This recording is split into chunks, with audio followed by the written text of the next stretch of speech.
শবে কদরের রাতের নামাজের কি নিয়ম, কয় রাকাত পড়বেন, প্রথম রাকাতে কোন সূরা পড়বেন, কতবার পড়বেন, দ্বিতীয় রাকাতে কোন সূরা পড়বেন, কত রাকাত পড়বেন, জানা আছে তো আপনাদের? জানা নাই? একজনও জানেন না? ইন্না লিল্লাহি ওয়া ইন্না ইলাইহি রাজিউন। হাজার হাজার মানুষের বিশাল সমাবেশ, আপনারা একজনও শবে কদর নামাজের নিয়ম জানেন না? এটা তো খুব খারাপ কথা ভাই, নিয়ম তো জানতে হবে। যে দোয়া করবেন, যে কোনো দোয়াই করবেন, যদি আপনার রিজিকটা হালাল হয় ইনশাল্লাহ কবুল হয়ে যাবে। যে কোনো দোয়া। এই রাতে যারা ইবাদত করে দাঁড়িয়ে দাঁড়িয়ে, তাদের চতুর্দিকে ফেরেশতারা সমবেত হন, তাদের দোয়ায় তারা শরীক হন, তাদের জন্য দোয়া করতে থাকেন। ঠিক তখনই দেখবেন মুমিন বান্দার চোখ দিয়ে টপ টপ করে পানি পড়া শুরু হয়েছে। আপনি ফিল করতে পারবেন যে আপনার দোয়া আল্লাহ কবুল করছেন। শবে কদরের নামাজের নিয়ম হলো, অন্য যে কোনো নামাজ যেভাবে পড়েন শবে কদরের নামাজও একইভাবে পড়বেন।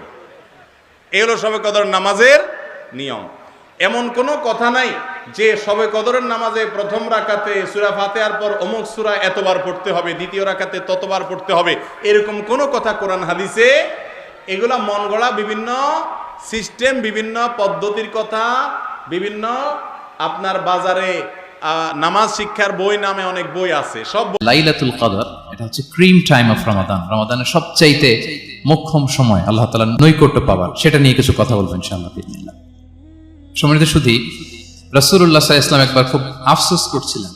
তিনি যখন শুনতে পেলেন যে বনি ইসরাইলের অনেক অনেক লোক হাজার বছর হায়াত পেত, তারা শত শত বছর ইবাদত করত, শত শত বছর তারা জিহাদ করত, তখন তিনি আফসোস করে বললেন, হায় রে, আমার শেষ সময়ের উম্মতের কি হবে? কারণ তিনি বলেছেন 1000 মাস লাগাতার ইবাদত করলে যে সওয়াব, কদরের রাতে ইবাদত করলে এর সমান সওয়াব হবে নাকি?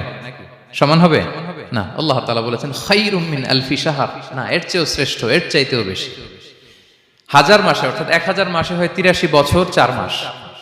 তো কদরের রাতে যদি আমরা ইবাদত করি তাহলে 83 বছর 4 মাস ইবাদত করলে যে সওয়াব, সে সওয়াব আল্লাহ তাআলা আমাদের আমলনামায় নসিব করবেন। দোয়া হাদিসে বর্ণিত হয়েছে, আম্মা জানা আয়েশা রাদিয়াল্লাহু তাআলা আনহাকে নবী করিম সাল্লাল্লাহু আলাইহি ওয়াসাল্লাম শিক্ষা দিয়েছেন, তুমি যদি লাইলাতুল কদর পাও তাহলে দোয়া করবা। কি দোয়া?